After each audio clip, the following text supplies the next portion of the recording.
அனைவருக்கும் மகிழ்ச்சியான வணக்கம். இப்போ என்ன டாபிக் பார்க்க போறோம்னா குடியுரிமை. ஓகேவா? ஸோ குடியுரிமை பத்தி பார்க்கலாம். குடியுரிமை எப்போ கொண்டு வந்தாங்க? அதாவது குடியுரிமை 1955 கொண்டு வரப்பட்ட ஒரு சட்டம். சரியா?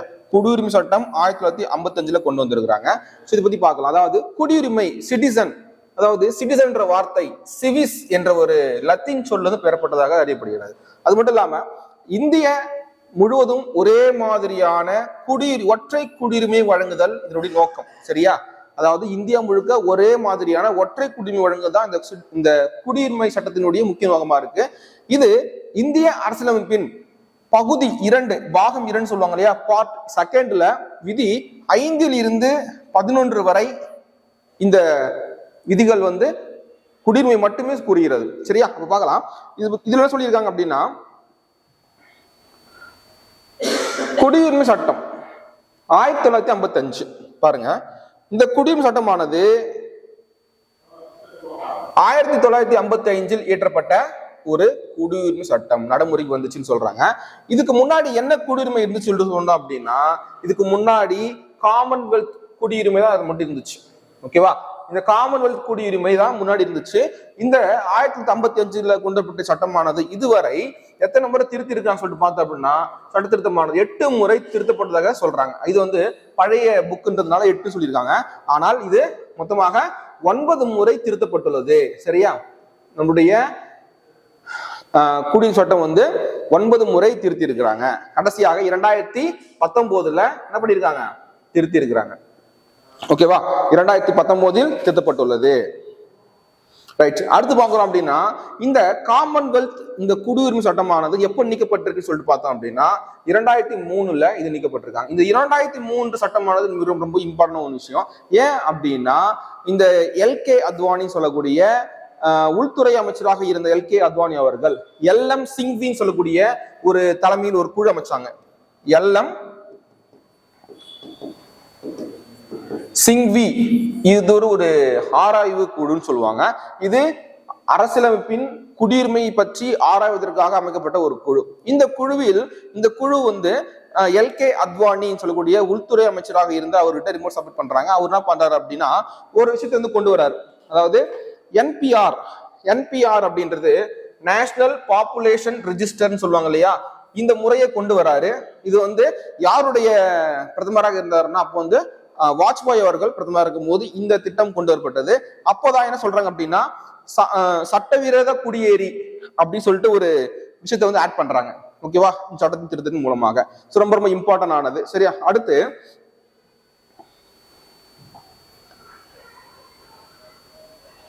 குடியுரிமை பெறுதல்.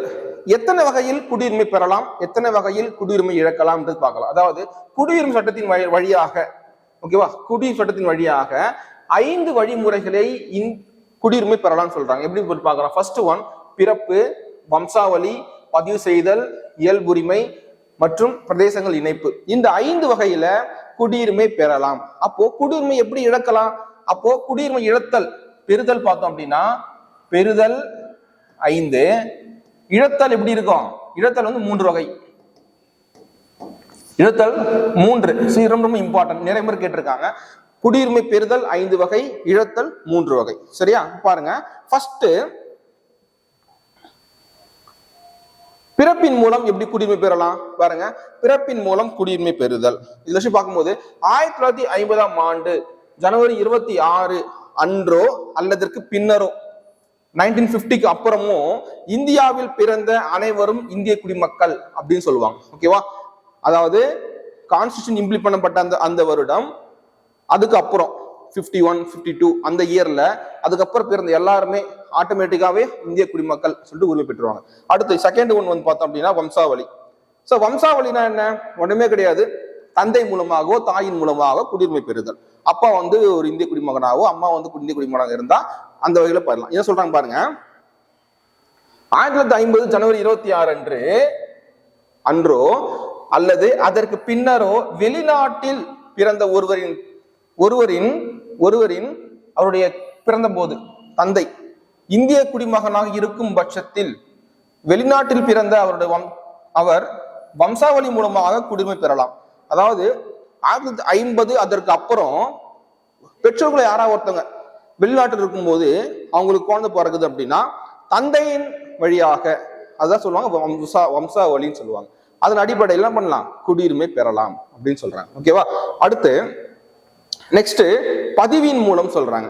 பை ரிஜிஸ்டர் பாருங்க, ஒருவர் இந்திய குடியுரிமை கோரி பொருத்தமான அங்கீகாரத்துடன் பதிவு செய்வதன் மூலமாக குடியுரிமை பெறலாம். ஓகேவா? பை ரிஜிஸ்டர்னு சொல்லுவாங்க. அதாவது ஒரு இந்தியாவில் ஒரு குறிப்பிட்ட காலம் வசதி இருக்கணும். ஓகேவா? அப்படி வசதி இருக்கும்போது தேவையான ஆவணம் சமர்ப்பித்து பதிவு செய்வதன் மூலமாக குடியுரிமை பெறலாம். இது தேர்ட் டைப். ஓகேவா? நெக்ஸ்ட் ஃபோர்த் டைப் பார்த்தோம் அப்படின்னா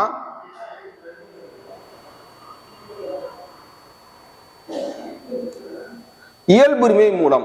இயல்புரிமைனா என்ன சொல்லிட்டு பார்த்தோம், அதாவது ஒரு வெளிநாட்டவர் இந்திய அரசிற்கு இயல்புரிமை கோரி விண்ணப்பிப்பதன் மூலம் அவர் இந்திய குடியுரிமை பெறலாம்.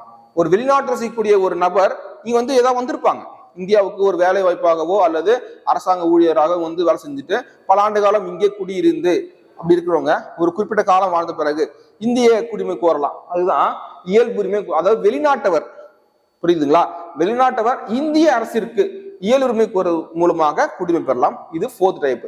அடுத்து பிரதேசங்கள் இணைவு. இது சொல்றாங்க, பிரதேசங்கள் இணைவுனா ஒண்ணுமே கிடையாது.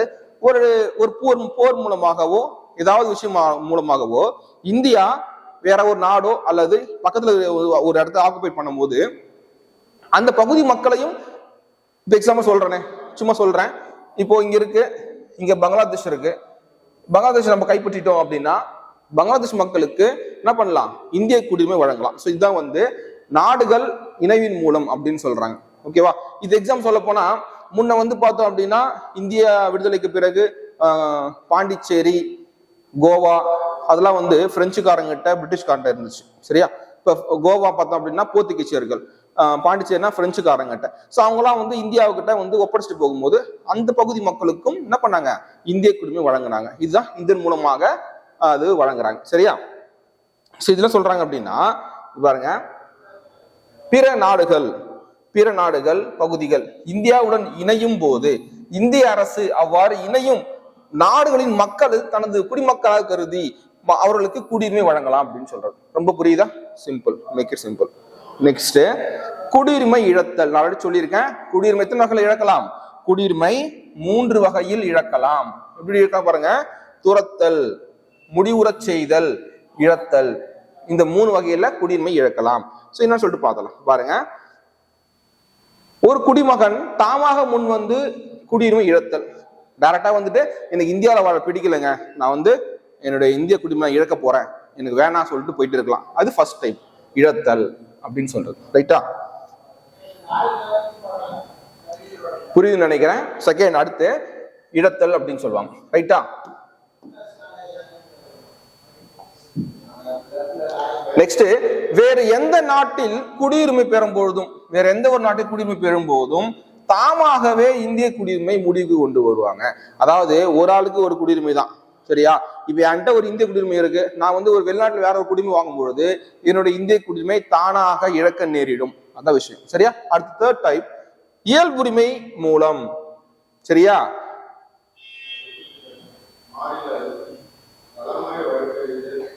இயல்புரிமை மூலம் குடியுரிமை இழத்தல். பாருங்க, நல்லா புரிஞ்சுங்க. இயல்புரிமை மூலம் குடியுரிமை பெற்ற ஒருவர் எப்படி இழக்கிறாங்க சொல்லிட்டு பாருங்க.